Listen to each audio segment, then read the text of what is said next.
Signature facial அப்படின்னா ஒரு bag பின்னாடி ஒரே மாதிரி வரக்கூடிய பேக் இருக்கு இல்லையா, ஒரே மாதிரி வரக்கூடிய பேக் இருக்கு பார்த்தீங்களா, இந்த பேக் தான் சிக்னேச்சர் ஃபேஷியல் சொல்றோம். இந்த பேக் ஒரே மாதிரி வரக்கூடிய இந்த பேக்கை தான் நம்ம என்ன சொல்றோம், சிக்னேச்சர் ஃபேஷியல் சொல்றோம்.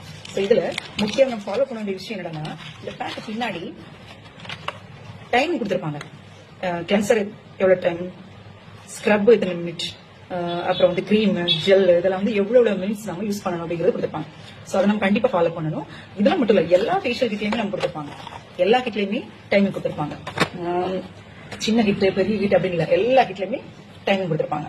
ஸோ எல்லா கிட்லயுமே டைமிங் கொடுத்துருக்காங்க. ஸோ அந்த டைமிங்கை நம்ம கண்டிப்பா என்ன பண்ணி ஃபாலோ அந்த டைமிங்கை நம்ம என்ன பண்ண ஃபாலோ பண்ணணும்.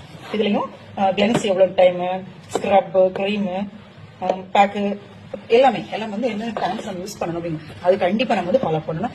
அந்த டைமுக்கு நம்ம வந்து கொடுக்கக்கூடிய மசாஜ், இப்போ மசாஜ் வந்து எத்தனை மினிட்ஸ் கொடுக்குறாங்களோ அந்த மினிட்ஸ் நம்ம என்ன பண்ணணும், மசாஜ் கொடுத்துக்கிட்டே இருக்கணும். ஸோ அவங்க கொடுக்கக்கூடிய டைமுக்கு அந்த கிரீம் நமக்கு வேலை செய்யும். சரியா, சேர்ந்து வேலை செய்யும். கிரீமும் மசாஜும் சேர்ந்து தான் நமக்கு க்ளோ கொடுக்கும்.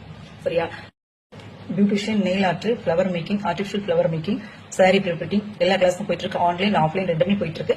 இன்ட்ரெஸ்ட் இருக்கவங்க ஸ்கிரீன்ல தெரிய நம்பருக்கு கான்டெக்ட் பண்ணி உங்களுடைய சீட்டை பிளாக் பண்ணிக்கோங்க.